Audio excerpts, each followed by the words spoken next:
Dieu, soyez puissamment bénis ce matin. Loue ton Dieu, loue ton Dieu. Dis-lui merci pour le souffle de vie. Dis-lui merci pour les choses visibles, pour les choses invisibles. Dis-lui merci car il est Dieu, il est tout pour toi. Dis-lui merci car c'est ton bouclier, c'est ton commandant en chef, c'est ton médecin par excellence. Alléluia. Merci Seigneur, merci Jésus. Nous venons t'élever encore ce matin. Nous venons t'exalter car tu es Dieu. Sois élevé, sois exalté. Les rois des rois, les seigneurs des seigneurs. Mais qui est comparable à toi? Qui est comparable à toi? Il n'y a aucun Dieu qui peut s'égaler à toi. D'ailleurs, tu es l'unique Dieu. Tu es le souverain Dieu. Tu es le Dieu incréé. Merci Jésus. Merci Papa. Merci pour mon salut. Merci pour ma délivrance. Merci pour les choses que tu es en train d'opérer dans ma vie. Merci mon tout, mon bouclier. Merci mon bouclier. Merci mon médecin par excellence. Merci mon avocat, mon juste juge. Sois élevé, sois exalté. Le roi des rois, le seigneur des seigneurs. Merci pour l'œuvre de la croix. Merci pour ton sang qui coule, ton sang qui nous donne la victoire, ton sang qui nous lave, qui nous purifie, ton sang qui enlève tout péché conscient et inconscient. Merci pour le sang de l'agneau immolé, le sang de la rédemption. Alléluia. Merci l'Esprit de Dieu vivant qui prend le contrôle de ces moments de prière. Merci Saint-Esprit, car tu glorifies le nom de notre Seigneur Jésus-Christ, l'Esprit de Dieu vivant, notre ami fidèle, notre paraclet. Alléluia. Bien-aimés dans le Seigneur, nous allons parler de l'autel, comment bâtir des autels divins dans notre vie, dans nos vies, dans nos familles, nos églises, nos nations. Donc, les personnes spirituelles savent comment avoir recours aux principes spirituels, comme Élie savait quoi faire lorsqu'il a affronté les prophètes de Baal. Alléluia. Donc, sur le mont Carmel. Sur le mont Carmel. Et il a érigé un autel et s'est mis à prier. Il s'est mis à prier. Et les cieux ont répondu par le feu qui a conduit à la restauration divine de la pluie qui avait cessé de tomber depuis 3 ans. Depuis 3 ans et demi. 1 roi 18. Donc, il est temps que vous érigiez aussi, vous aussi, un hôtel. Comment bâtir des hôtels divins dans nos vies, famille, église, etc. Comment avoir recours à la sainteté et la parole de Dieu, la prière, bien-aimée, le jeûne et les sacrifices spirituels comme armes pour détruire les autels maléfiques et les liens. Et comment activer aussi les forces, laissez-moi 2 secondes. Voilà comment activer les forces de la restauration dans nos vies, familles, communautés et nations. Alléluia, merci Seigneur, merci Jésus. Donc voilà,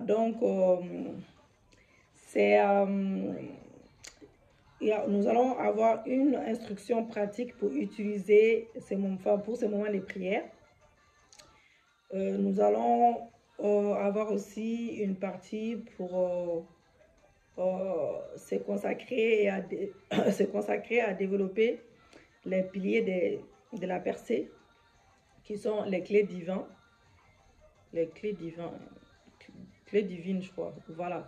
Donc, vous avez besoin, et les clés divines dont vous avez besoin pour ouvrir, bien aimé, toutes portes fermées dans votre vie. Alléluia. Votre famille, votre ministère. Donc, la 3e section présente les prières ou déclarations prophétiques que nous allons faire, que vous devez faire au quotidien pendant que vous jeûnez aussi, ça serait bien, et prier en vous servant de ces moments de prière que nous allons avoir. Alléluia. Donc, la dernière section de ces moments de prière, parce qu'on a 2 jours là, on va faire les mêmes thèmes. Je ne pense pas qu'on pourra faire dans une même vidéo.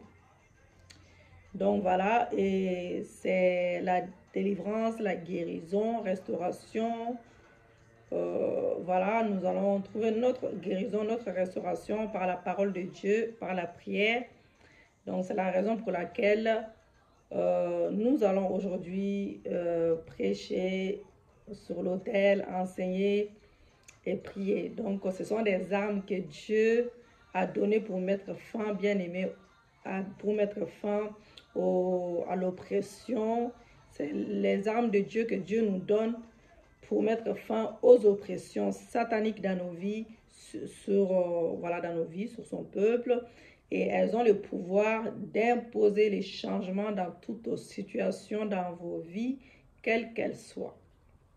Alléluia. Bien-aimés dans le Seigneur. Bien-aimés dans le Seigneur. Voilà, alléluia. Nous allons parler de la restauration, parce que Dieu va faire quelque chose d'extraordinaire dans nos vies ce matin. Dieu va nous positionner dans nos vies ce matin. Excusez-moi parce que je gère aussi les louanges là. C'est pas évident hein, de se concentrer des deux côtés. Dieu va nous positionner ce matin. Alléluia. Dites avec moi, Dieu va me positionner ce matin. Dieu va me positionner, il va me donner un témoignage puissant ce matin. Dieu va nous donner des témoignages puissants. Donc nous allons faire honte au diable ce matin.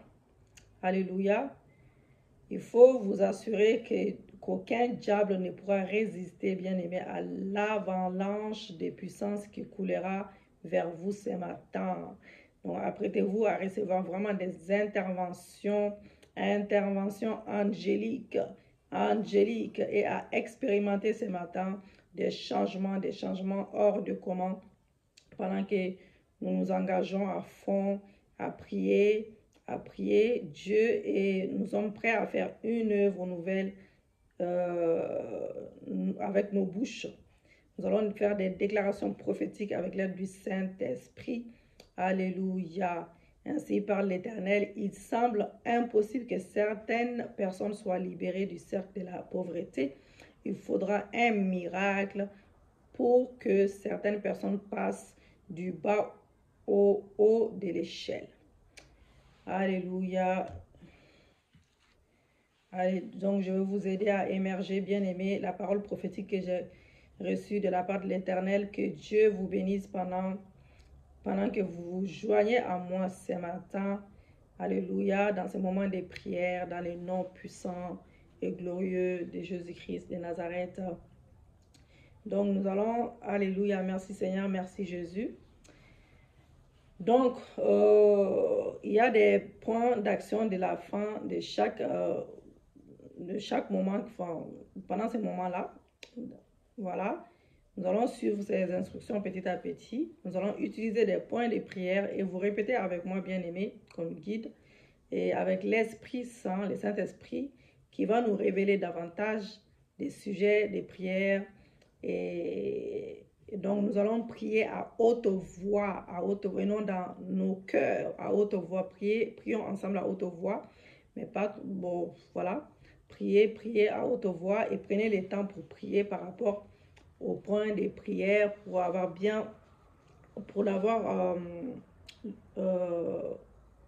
pour imprégner dans notre esprit et vraiment bien les prononcer et prendre notre temps. C'est pour ça qu'on va faire même 2 vidéos. Voilà, donc nous allons, si vous pouvez même prier en langue aussi, ça serait bien, avec l'aide du Saint-Esprit. Alléluia. Donc, merci Seigneur, merci Jésus, merci Yahweh, merci Jésus, merci Papa. Merci Yahweh, merci Papa, merci Seigneur pour ce moment d'enseignement. Merci Yahweh car tu nous ouvres notre intelligence. Merci pour le ciel ouvert. Croyez que Dieu bien-aimé, croyez à Dieu. Il faut avoir la foi, que la grâce et l'onction qui sont activées dans la vie de tout un chacun, dans ma vie aussi, bien-aimé, vous touche ce matin dans le nom de Jésus-Christ, que vous soyez visités ce matin pendant ces moments de prière. Alléluia. Merci Seigneur, merci Jésus, merci Papa, car tu es Dieu. Merci Yahweh, merci Yahweh. Merci Seigneur Dieu. Sois élevé, sois exalté. Sois adoré. Merci pour les ciels ouverts. Merci pour tout ce que tu as fait dans nos vies. Merci pour les choses visibles. Merci pour les choses invisibles. Alléluia. Merci Jésus. Merci Papa. Notez Matthieu 6, verset 16 à 17 pour les personnes qui veulent prier. Ce moment de prière-là, étant en jeûne, La Bible déclare, nous allons lire la parole de Dieu dans le nom de Jésus-Christ de Nazareth. La Bible déclare que ne vous privez point l'un de l'autre. En fait, là, on va parler au sujet des rapports sexuels pendant le jeûne. Par exemple, des personnes qui jeûnent, ne vous privez point l'un de l'autre si ce n'est qu'un commun accord pour un temps, afin de vaquer à la prière, puis retourner ensemble de peur que Satan ne vous tente pas votre incontinence. 1 Corinthiens 7, verset 5. Donc, ce n'est pas un péché pour un couple marié bien aimé d'avoir des rapports sexuels pendant le jeûne. Lorsque les deux partenaires sont d'accord, les rapports sexuels entre les deux personnes mariées ne suit en aucun cas de jeûne. Mais moi, il est préférable quand même d'éviter. Mais voilà, donc que le Saint-Esprit nous guide, que le Saint-Esprit nous guide, que le Saint-Esprit, nous allons rentrer dans notre moment d'instruction. Donc, je vais faire une chose nouvelle. La Bible déclare, je vais faire une chose nouvelle qui est déjà en germe. Ne la remarquerez-vous pas? Je vais tracer un chemin en plein désert et mettre les fleuves dans les endroits arides. Ésaïe 43, verset 19. Dieu est prêt ce matin à faire quelque chose de nouveau dans nos vies. Alléluia. Les ressentez-vous? La puissance de Dieu est sur le point, bien-aimé, est sur le point de frapper la fondation de votre vie pour un décollage surnaturel, pour votre prochain niveau. Oui, apprêtez-vous pour une invasion du Saint-Esprit pendant que vous allez méditer la parole de Dieu et prier pour une percée. Donc, c'est quoi un pilier, bien-aimé? Donc, c'est quoi un pilier? Définition d'un pilier comme étant une personne ou chose sur laquelle s'appuie quelque chose. Donc, les personnes ou les choses qui établissent une plateforme pour les manifestations sont des piliers. Deux synonymes bien-aimés, synonymes du mot pilier sont clé et secret. Clé et secret, les piliers de la percée surnaturelle sont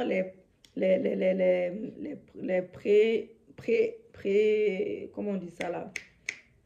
Prérequis, voilà, prérequis, voilà, c'est ça, et spirituel qu'il faut mobiliser avant que la puissance de la percée, ne se manifeste. Donc, il y a quelque chose que vous devez faire, bien aimé, avant d'accéder à votre percée. Je vais vous le montrer. Donc, qu'est-ce qu'une percée spirituelle, bien aimé? Donc, nous avons la percée de plusieurs manières. Donc, voilà, plusieurs manières. Donc, ouverture pratiquée pour faire un chemin ou ménager un point de vue. Action de pénétrer, de rompre la ligne de défense de l'ennemi, de l'adversaire. Réussite, notoriété acquise en triomphant des obstacles. Alléluia, de la concurrence, etc. Donc, les synonymes des percées sont avancement, développement, progrès, bon en avance, succès, découverte, trouvaille, amélioration, innovation, révolution. La percée spirituelle décrit une situation bien aimée, on va y arriver ce matin, hein, une situation où Dieu bien aimé, où Dieu nous équipe par son onction fraîche pour aller à des plus grandes hauteurs dans la poursuite de notre destinée. Alléluia, de notre destinée. Donc, la percée, bien aimée, spirituelle vient, oh là là, je vais oublier le louange. La percée spirituelle veut également dire prendre ses possessions de force. Prendre ses possessions de force par la puissance du Saint-Esprit, que Dieu a une réponse à toutes les questions des hommes ainsi qu'une solution à tous les problèmes. Le mot impossible n'existe que dans le vocabulaire des hommes, pas chez Dieu. Oh Dieu, tout est possible.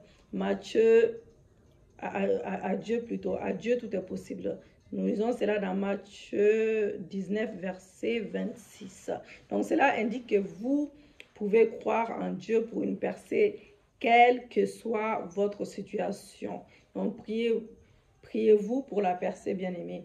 Prenez note de ceci. Donc toute expérience des percées a un secret. Donc cela veut dire que toute porte fermée dans votre vie a une clé spécifique qui peut l'ouvrir. Vous devez découvrir la bonne clé et l'utiliser pour saisir votre percée.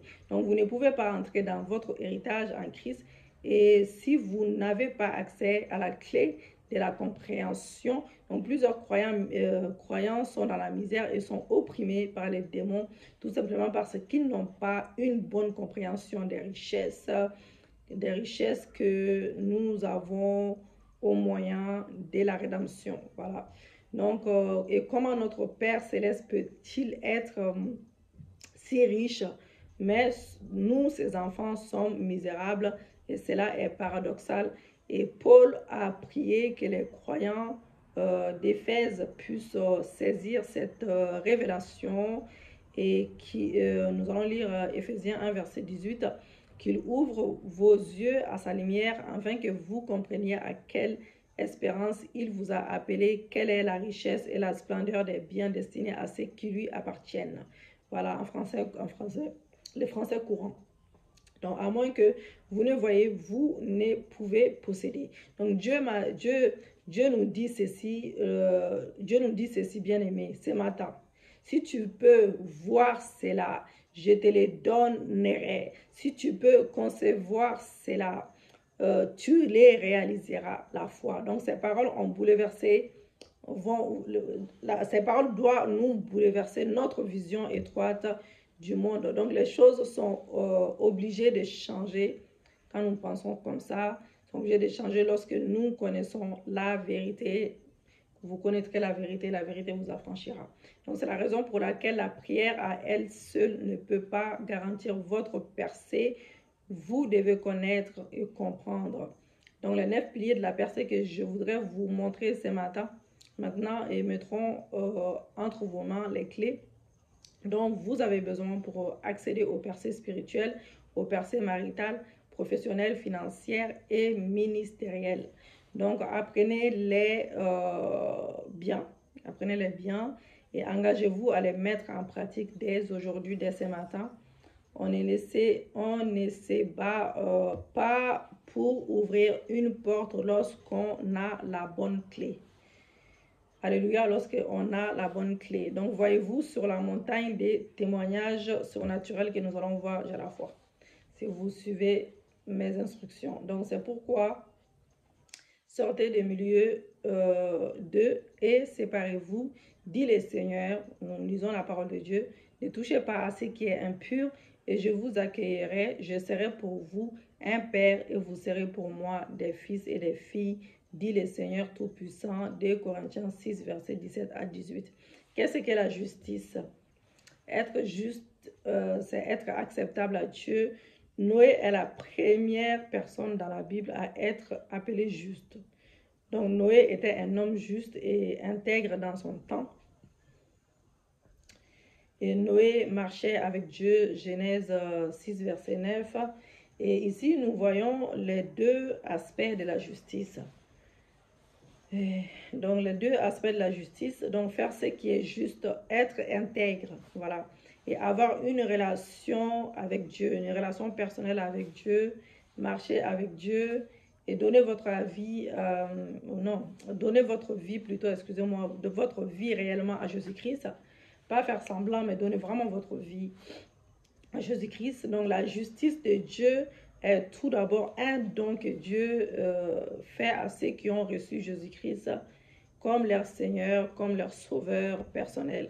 Donc, Romains 5, verset 17, si par l'offense d'un seul la mort a régné, par lui seul, à plus forte raison, ceux qui reçoivent l'abondance de la grâce et du don de la justice régneront-ils dans la vie pour Jésus-Christ lui seul. Donc, les salaires du péché, c'est la mort, mais le don gratuit de Dieu, c'est la vie éternelle en Jésus-Christ. Donc, Romains 6, verset 23. Donc, tout don qui porte votre nom ne peut jamais vous appartenir, à moins que vous ne les receviez. Jésus-Christ a déjà payé pour votre salut, pour le salut de votre époux, votre femme, vos enfants, vos familles respectives, et dans le monde entier, normalement. Donc, Jésus a déjà payé pour notre salut. Alléluia. Donc, vous ne devez plus continuer à employer sous le joug du péché pour terminer en enfer. Repentez-vous de tous vos péchés et acceptez vraiment Jésus-Christ comme Seigneur et Sauveur. Aujourd'hui, donc, la Bible déclare que Dieu va vous pardonner et vous donner une nouvelle vie si vous le faites.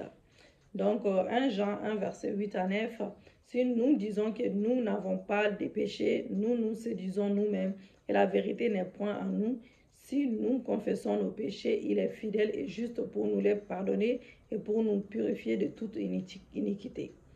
Donc, vous avez besoin d'une licence pour prier. Vous n'avez pas de licence pour prier au nom de Jésus-Christ si vous n'êtes pas encore sauvé.